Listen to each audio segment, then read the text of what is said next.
Hello বন্ধুরা, আসসালামু আলাইকুম। Welcome back to another blog. আমরা সচরাচর ট্রাভেল ব্লগ করে থাকি, আপনারা জানেন। আমি ম্যাক্সিমাম সময় ব্লগগুলো করি আমি এবং আমার বন্ধু-বান্ধব তাদেরকে নিয়ে। আজকে আমি ব্লগটা করেছি আমার একমাত্র ছেলে সন্তান সালমানকে নিয়ে। তার পুরো নাম আবু বকর সালমান, ডাকনাম সালমান। সে খুবই মিষ্টি এবং খুবই দুষ্টু একটা ছেলে, খুবই ট্যালেন্ট। নিচে বড় একটি নদী, তার উপরে বেশ বড়সড় একটি সেতু, অষ্টম চিনমৈত্রী সেতু।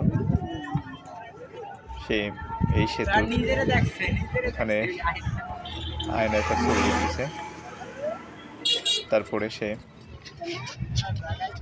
ব্রিজের রেলিংয়ের ফাঁকা থেকে উঁকি দিয়ে নিচের নদীর দৃশ্য উপভোগ করতেছে। সে ইঁদুরের মতো ছোটাছুটি করতেছে। সে অবজারভেশন করতেছে নদীর অসাধারণ সিনারি।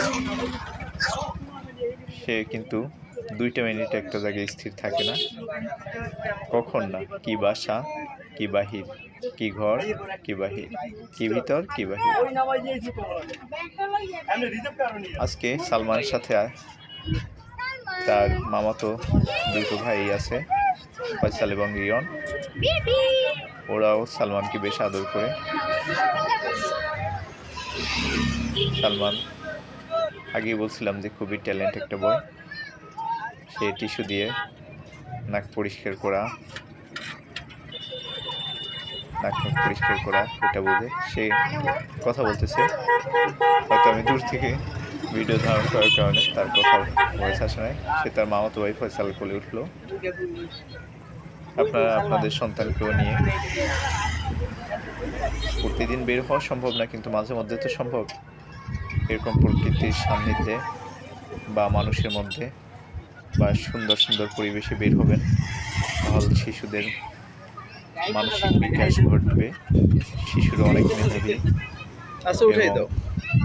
অনেক প্রতিভাবান হবে। তাদের মেধার বিকাশ ঘটবে। সুপ্ত মেধাকে জাগ্রত করতে প্রকৃতির কোনো বিকল্প নেই। আমি যখনই সময় সুযোগ পাই, আমি আমার পরিবার পরিজন নিয়ে আমি ঘুরতে বের হই।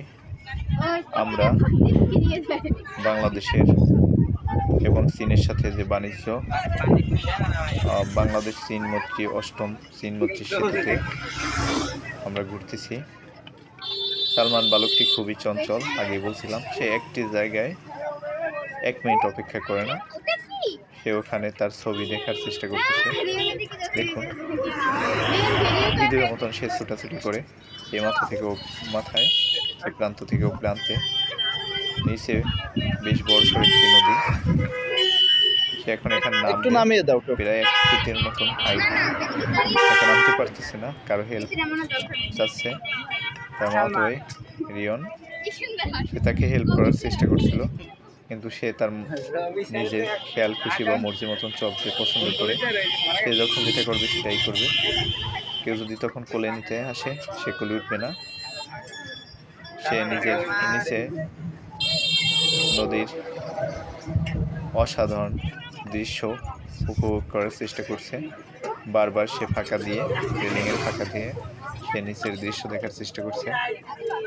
তার মামাতো ভাই ফয়সাল ছবি তোলায় ব্যস্ত ছিল। সালমানের সাথে সালমানের মা, সে তার মায়ের কাছে যাচ্ছে মাঝে মাঝে। এখানে সালমানের মামাতো ভাই আছে ফয়সাল এবং রিয়ন, আগে বলছিলাম।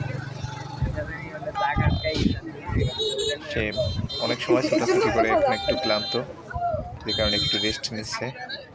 ছোট বাচ্চা তো। আমরা প্রায় ব্রিজে আজকে প্রায় 1.5 থেকে 2 ঘন্টা অবস্থান করছি। আর এর মাঝে সে মনে হয় না যে 1 মিনিটও কোথাও অবস্থান করছে ওইরকম। অনেক ক্লান্ত, অনেক সময় ছোটাছুটি করে এখন ক্লান্ত। সে রেস্ট নিচ্ছে, তাও দাঁড়িয়ে। কিন্তু তবু কারো কোলে ওঠার জন্য বলছে না, বা হাত জাগিয়েও দিচ্ছে না, হাত তুলেও দিচ্ছে না যে কারো কোলে উঠবে এরকম।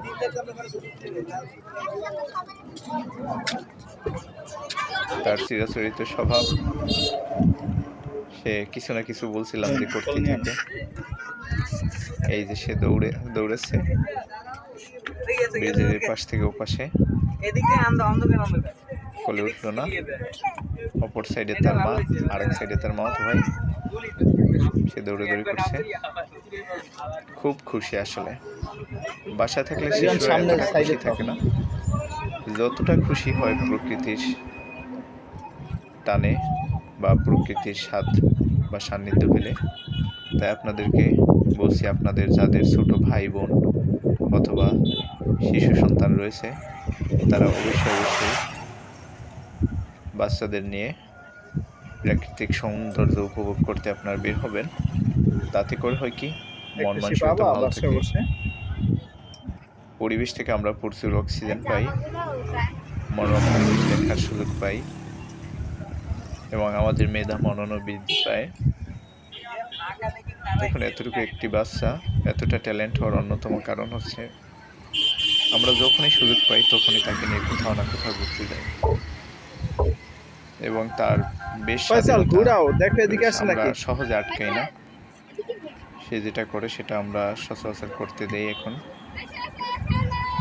সে তার মতো করে অনেক সময় দৌড়েছে, তার মা তো কোলে নেওয়ার চেষ্টা করছে, কিন্তু না, সে কোলে উঠবে না, সে হেঁটেই চলছে।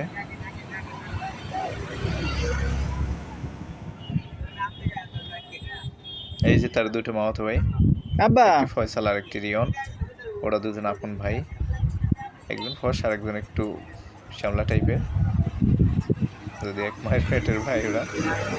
যাই হোক, রিয়ন দেখে তুমি আমার মন খারাপ করবে না ভিডিও দেখে।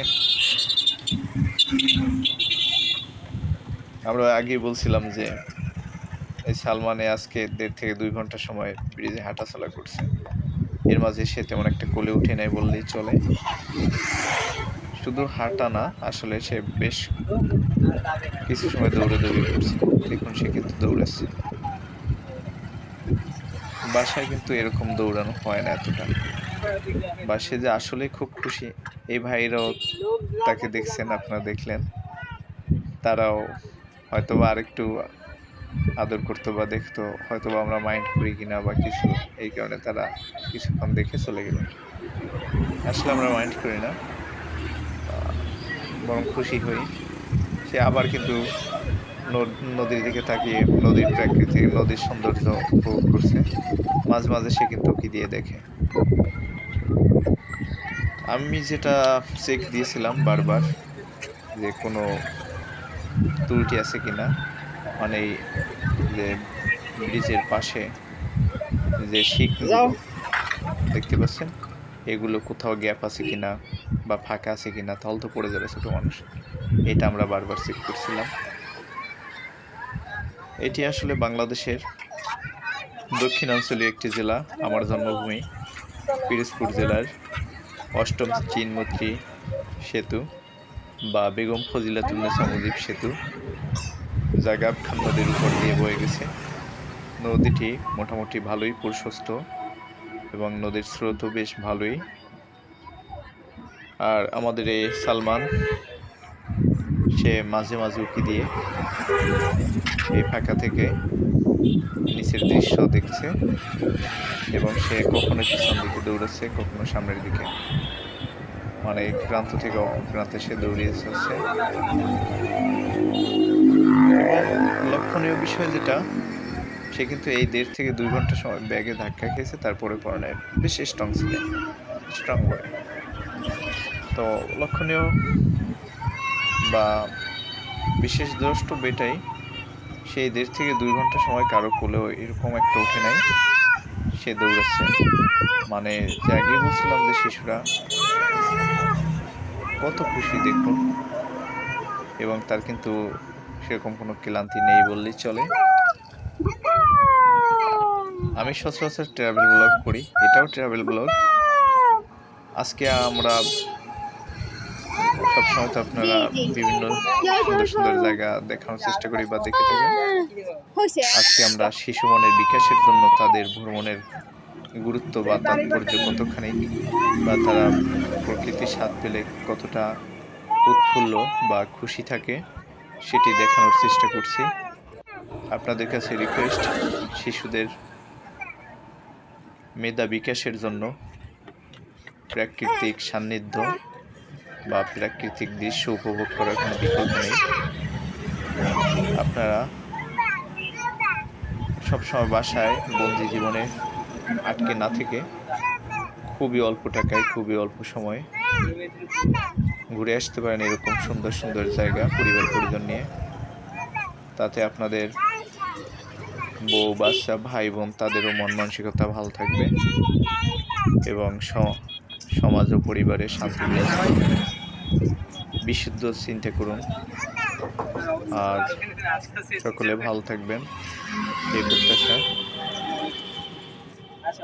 আসলে আমরা ভিডিওর শেষ দিকে চলে আসছি, আর আমাদের চ্যানেলটি যদি ভালো লাগে অবশ্যই সাবস্ক্রাইব করবেন, লাইক করবেন, কমেন্ট করবেন। আমরা দেশ ও বিদেশের বিভিন্ন জায়গার খুব সুন্দর সুন্দর দৃশ্য নিয়ে আবারও আসবো আপনাদের সাথে। দেখা হবে পরবর্তী কোনো ভিডিও নিয়ে ইনশাল্লাহ। আমরা আগামী সপ্তাহে বাংলাদেশ থেকে ভারতে কিভাবে খুব স্বল্প খরচে পৌঁছাবে, যাতায়াত করবেন এবং থাকা খাওয়া সব মিলিয়ে আমরা আপনাদেরকে জানানোর চেষ্টা করব। এ পর্যন্ত সকলে ভালো থাকবেন।